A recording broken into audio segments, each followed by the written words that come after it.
Assalamualaikum warahmatullahi wabarakatuh. Waalaikumsalam warahmatullahi wabarakatuh. Oke. Gimana, masih semangat semuanya?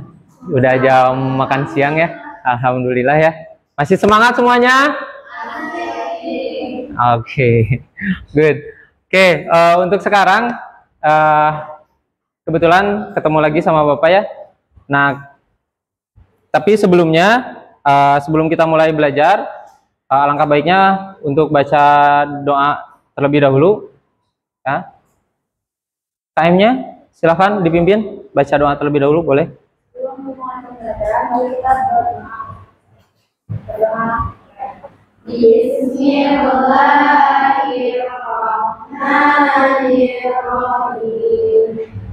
Ya, semoga dengan doa kita semuanya bisa berjalan dengan lancar dan bisa mengikuti kegiatan dengan lancar juga. Amin ya Allah ya Rabbal alamin. Baik, selanjutnya coba tengok kanan kirinya, temennya ada semua atau ada nggak ada? Ada yang nggak hadir ya? Sebenarnya siapa yang nggak hadir? Siapa? Kansa. Kansa. Baik, Kansa. Kenapa katanya? Ada info? Oh, sakit. Ya, mudah-mudahan Kansa diberikan kesembuhan biar bisa bergabung lagi bersama kita. Amin ya Allah ya Rabbal alamin. Baik, tapi selanjutnya sebelum kita memasuki pembelajaran yang selanjutnya, coba ada yang tahu kemarin kita belajar apa? Berarti bab 2 ya? Bab 2 itu belajar tentang apa? Teks deskripsi. Ada yang masih ingat gak teks deskripsi itu apa? Satu orang boleh angkat tangan? Ya, boleh. Teks deskripsi adalah satu teks yang mendeskripsikan suatu objek. Pembaca bisa seperti misalkan seperti itu. Oke, mendeskripsikan suatu objek. Oke, ada yang lain? Teks deskripsi masih ingat atau masih lupa? Masih lupa? Oke, gak apa-apa. Ada yang lagi? Coba diingat-ingat lagi. Deskripsi. Oke, diacungkan tangannya. Gak apa-apa, keluarin aja. Bebas. Boleh, sok. Teks yang menggambarkan suatu benda atau partikel dengan spesifik. Oke, menggambarkan sesuatu dengan spesifik. Oke, mendeskripsikan. Oke, betul ya, dua-duanya juga betul. Nah, jadi teks deskripsi itu adalah teks gambaran suatu objek. Nah, itu ya kalau untuk teks deskripsi. Nah, selanjutnya setelah kita bisa mendeskripsikan suatu benda atau suatu objek, nah kita akan melanjutkan lagi ya ke bab yang ketiga, yaitu tentang teks prosedur. Ya, tapi sebelum ke materinya, kira-kira ada yang tahu nggak teks prosedur itu apa? Acungkan tangan boleh, yang paling ujung. Yang membuat sesuatu makanan atau melakukan sesuatu. Oke, membuat atau melakukan sesuatu. Ada lagi yang bisa menambahkan? Ayo dong yang lainnya. Gak apa-apa, sok. Gak apa-apa, bebas ya. Sok.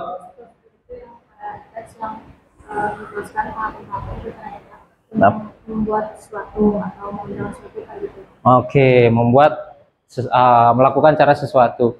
Oke, semuanya betul ya. Kita coba lihat di penjelasannya, kira-kira apa ya?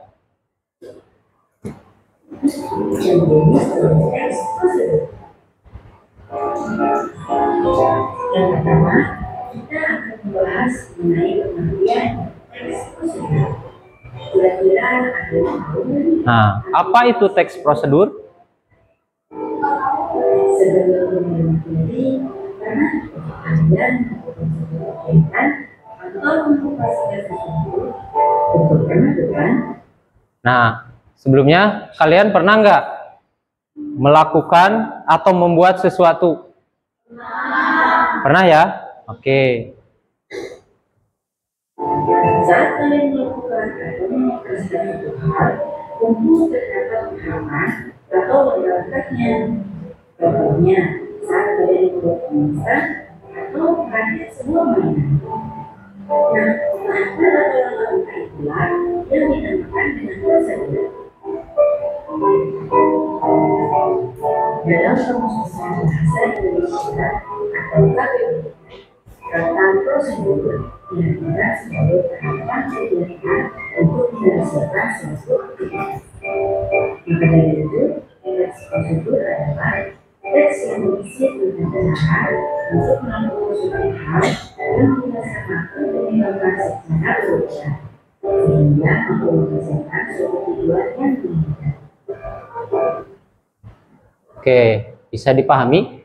Teks prosedur adalah teks yang berisi tentang cara untuk melakukan, bisa tadi ditambahkan melakukan atau membuat suatu hal yang menjelaskan langkah demi langkah. Jadi ada tahapannya, langkah demi langkah secara berurutan sehingga menghasilkan suatu tujuan yang diinginkan. Ya, boleh dicek untuk materinya sudah ada di Google Classroom. Videonya juga ada yang sama di sana. Coba, kelasnya kelas 7 ya. Jelas? Dilanjut ya.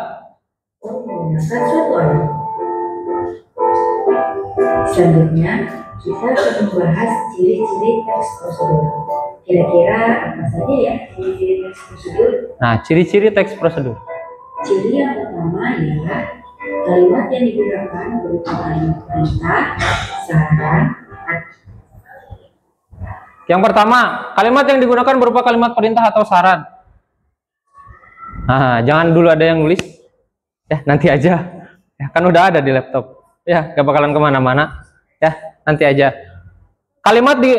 Ciri-ciri yang pertama adalah kalimat yang digunakan berupa kalimat perintah, saran atau larangan. Ya, ada yang bisa memberikan contoh? Kalimat larangan, kalimat perintah. Perintah itu menyuruh, kalimat suruhan. Boleh, silahkan. Ngacung dulu, acungkan tangan. Acungkan tangan dulu. Masukkan 2 sendok gula. Oke, contohnya 1. Ada lagi yang lain? Ayo bertanya, nggak apa-apa, salah juga, ya. Dan nggak dikurangi nilainya, enggak. Justru yang sering nanya, Bapak kasih rekomen buat penambahan nilai. Oke, boleh. Masukkan tepung, contoh kalimatnya boleh. Itu kalimat perintah ya.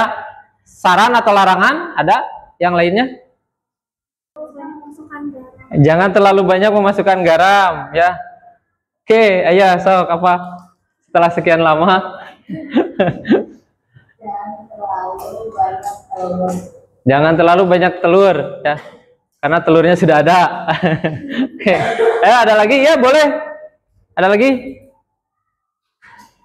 Cukup ya contohnya. Nah, betul, ya. Kalimat perintah itu ya menyuruh lah kalian gitu ya. Suka ada kan di tutorial itu, buka dulu penutupnya misalnya, ya, atau siapkan piring untuk membuat adonan. Menyuruh bukan? Menyuruh ya? Iya, gitu. Terus kalau saran, nah, kira-kira apa? Ayo, saran.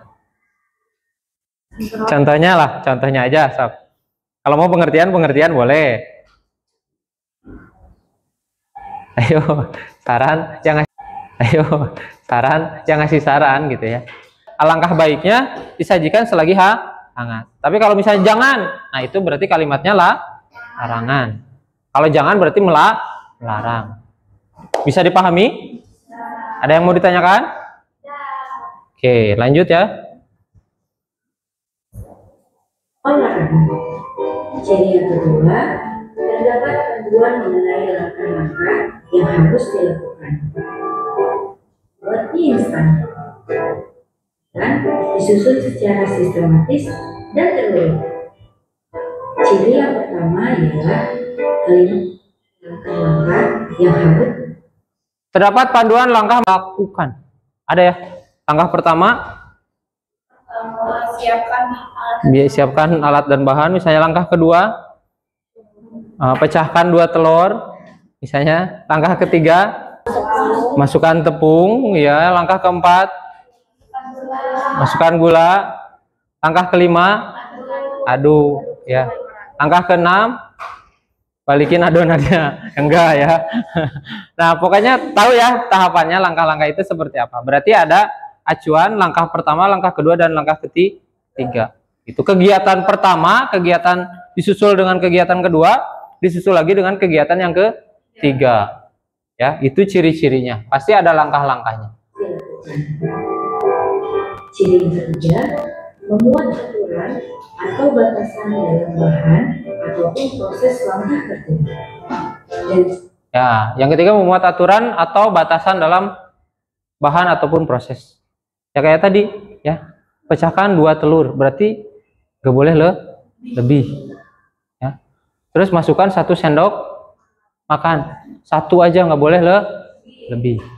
Bisa dipahami? Baik. Ya. Selanjutnya, langkah-langkah kegiatan disusun secara sistematis dan terurut. Kalau tadi kita sudah membahas ciri-ciri, berarti yang terakhir tadi disusun secara nggak sampai sini ya. Kalau ini udah dulu. Yang terakhir adalah disusun secara sistematis. Jangan diacak-acak. Misalnya ya, ada langkah yang 1, 2, 3, 4, 5, 6. Gitu ya. Itu harus diikuti secara bertahap. Contoh kayak bikin bolu, kue. Ya, bikin kue, di open dulu apa dicampur dulu bahannya? Campur dulu kan ya. Coba kalau di open dulu, kira-kira jadi nggak? Enggak. Ya.